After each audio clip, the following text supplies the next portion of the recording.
Welcome to the Tough Decisions Network for Entrepreneurs. I'm Dan Hanford, and my wife, Danae, and I interview successful people sharing stories behind tough decisions that they've had to make along their journey as an entrepreneur.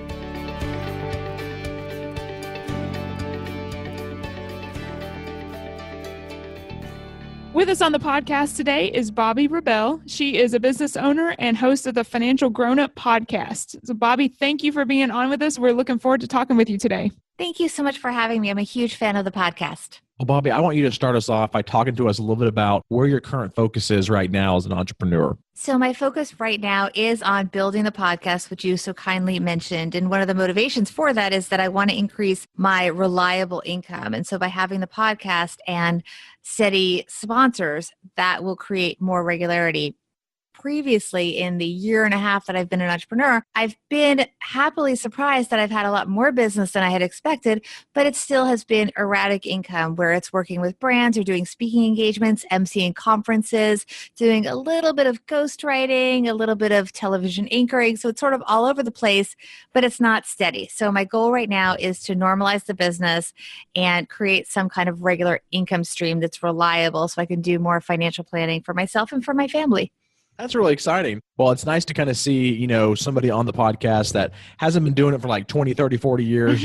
We actually had one earlier today that we did that was very similar, but she actually had been since January, I think she had started her business. So it's neat to kind of bring a good mixture of people on. Can you walk us through first? So obviously we like to talk about tough decisions and dive into some of the good and some of the bad. Let's start off by having you dive into a tough decision that you've had to make. I like to call it the sore thumb tough decision, one that kind of sticks out in your head that you kind of, sometimes go, play back in your head a lot, and you know that you learned, several lessons from that particular tough decision, and one that didn't have that good of an outcome.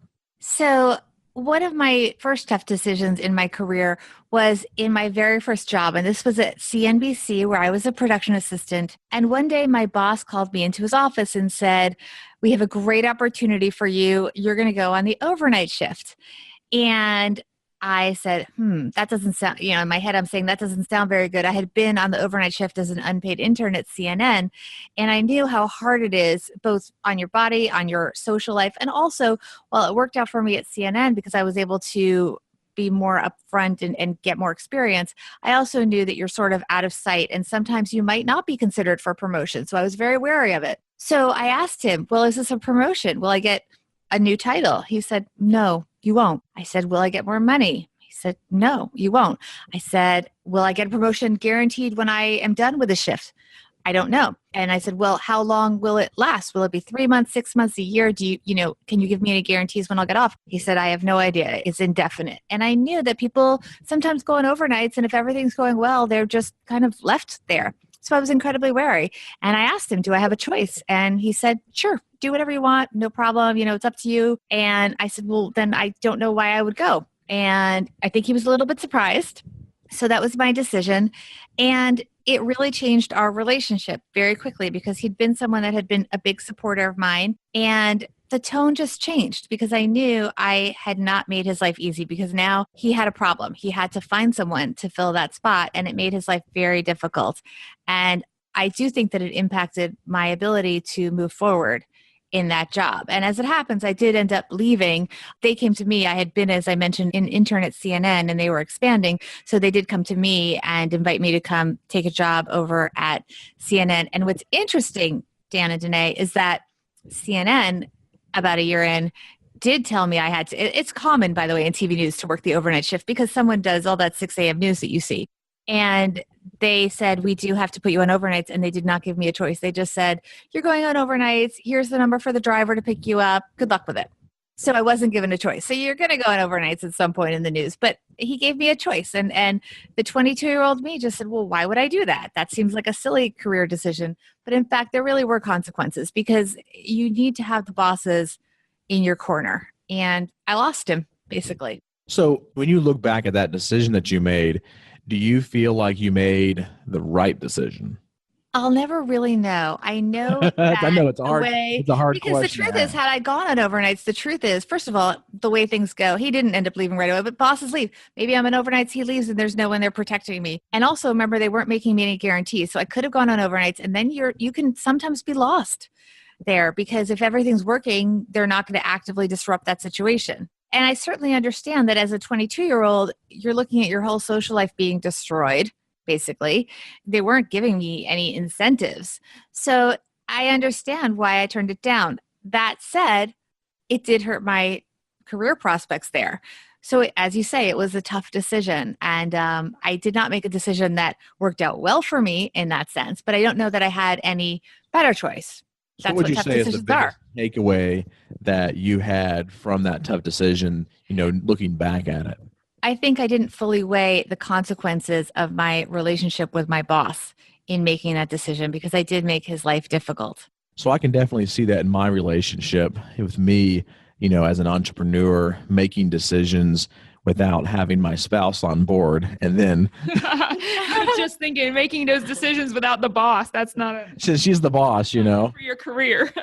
I was just going to say, I think even though you were young and not an entrepreneur yet, maybe that was, kind of a foreshadowing of just your ability to make those decisions and go on your own, though. And, consequences or no, an entrepreneur really has to be somebody who's willing to make a decision based on what they want and based on what they feel they're good at and will create the life that they want. So even though there might have been some negative consequences in that, maybe that was a good foreshadowing of what you were going to do. And the reality is I did get a better job at CNN, and the opportunity, I should say, when CNN put me on overnight, there were incentives. There were opportunities that were presented to me as a result of that, and that were told, if you do this, you will be going with this higher job. So there was promotion, there was incentives involved. And I don't think it was a great deal in that first job. They weren't offering me anything. Why would you move from a middle of the day to overnight with nothing? Nothing. And not even any light at the end of the tunnel of when I would be getting off. And this is, your 20s are a time when you want to be growing and learning and experiencing life beyond just the job. And so it really would have taken away a lot of that. So I guess mixed feelings. But at the same time, in terms of my career, I think that it was not good for that job.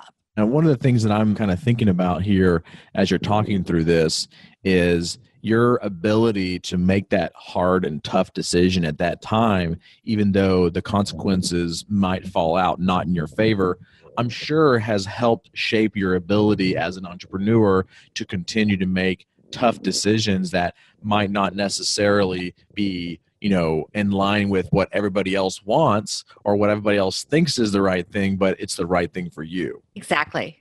100%. So let's shift gears here a little bit and talk about a different tough decision that you've had to make as an entrepreneur that had a really good and positive outcome and some of the lessons that you learned through that one. Well, I think that was my decision to become an entrepreneur, because I'd been working in a corporate job for quite some time. And at the end of the day, you are just collecting a salary. And there's only so much that people can give you in terms of your compensation and your fulfillment, because their mission has to override your mission if you are working for someone else. And I made a decision a few years ago that I wanted to be in control of my own life, my own earning potential, and my own focus on the kinds of content I wanted to create. So I was at Reuters, which is top-notch, great organization. The quality of what they produce is amazing. But I had spent almost 15 years talking about, for example, you'll laugh at this, talking about the Fed.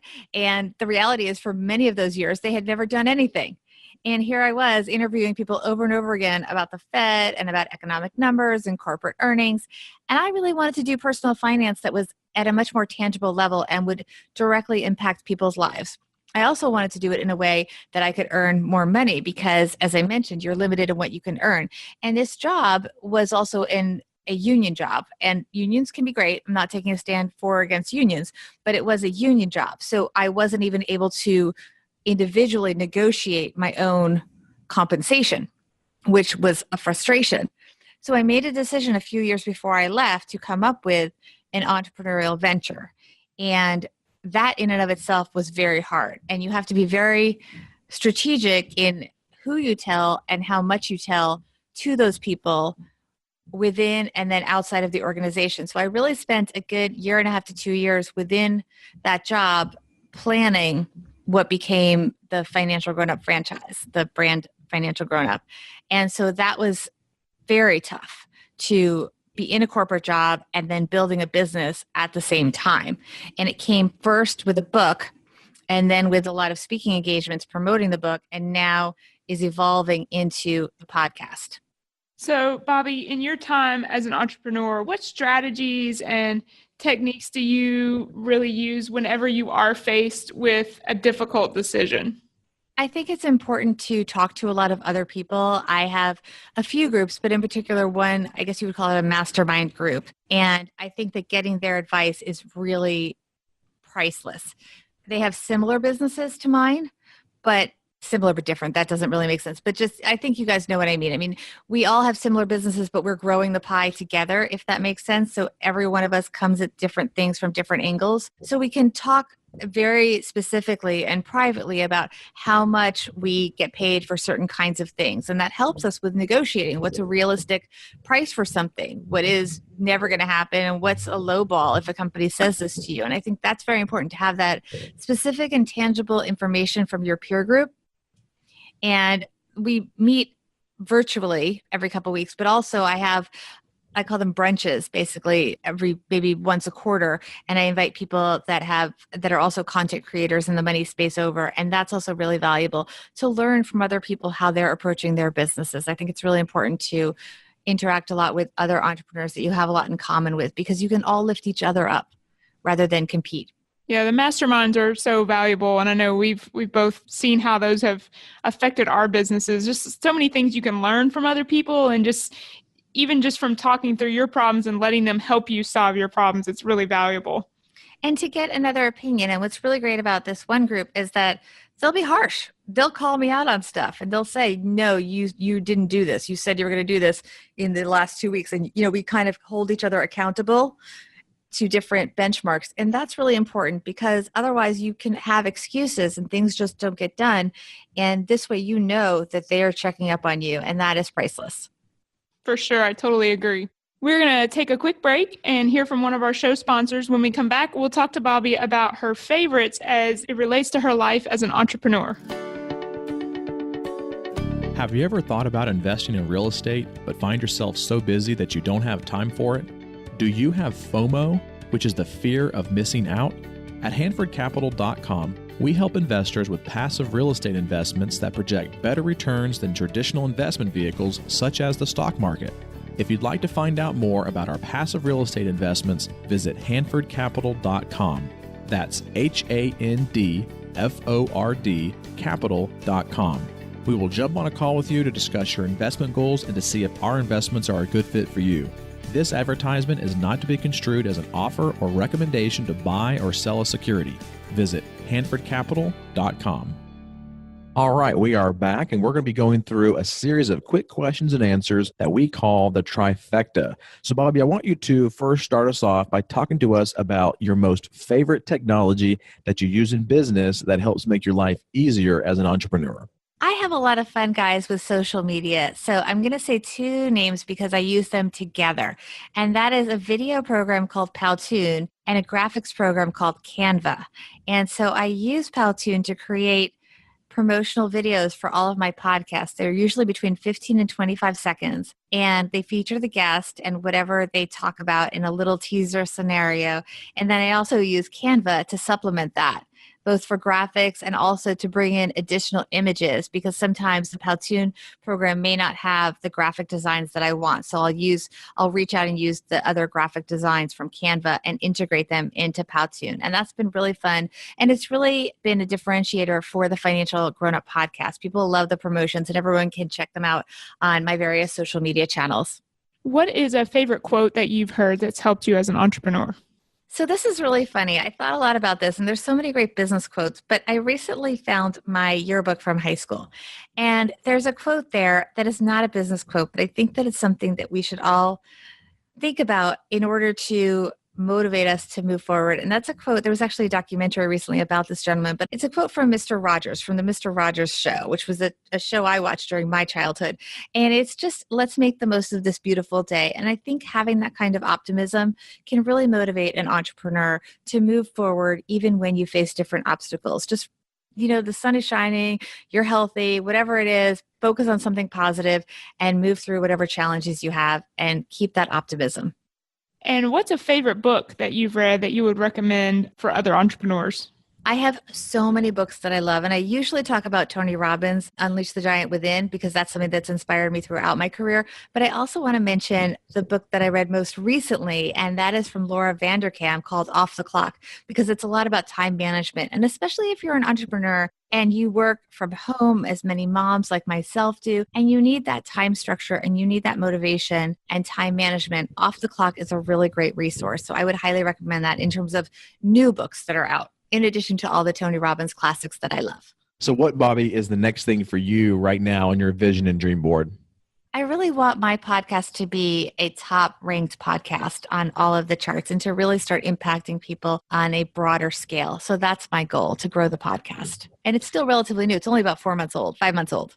And how can the listeners reach out to you to listen to your podcast, to follow you, get in contact with you after they listen to this episode if they want to get more? So Financial Grownup Podcast with Bobbi Rebell is everywhere that podcasts live, on iTunes, on my website, bobbirebell.com. It's bobbirebell.com/Financial Grownup Podcast. And of course, the podcast is, Stitcher, iHeartRadio, Google Play, all the places, as they say. On Twitter, I am at Bobbi Rebell. On Instagram, I'm at Bobbi Rebell 1 with the number 1.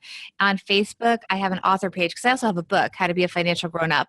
And so it's sort of a author/podcaster page, and it's just Bobbi Rebell. And same thing on LinkedIn, Bobbi Rebell. Actually, LinkedIn, I think I've got my married name on there too. So it's Bobbi Rebell Kaufman. Awesome. Be in touch, Bobbi, we'll put links into the show notes on this episode as well. So all the listeners, as they're driving down the road listening to this or working out or whatever, they can go to the website, toughdecisions.net, and get all those links. We'll make sure that we link them to you so that they can follow you. You guys are wonderful.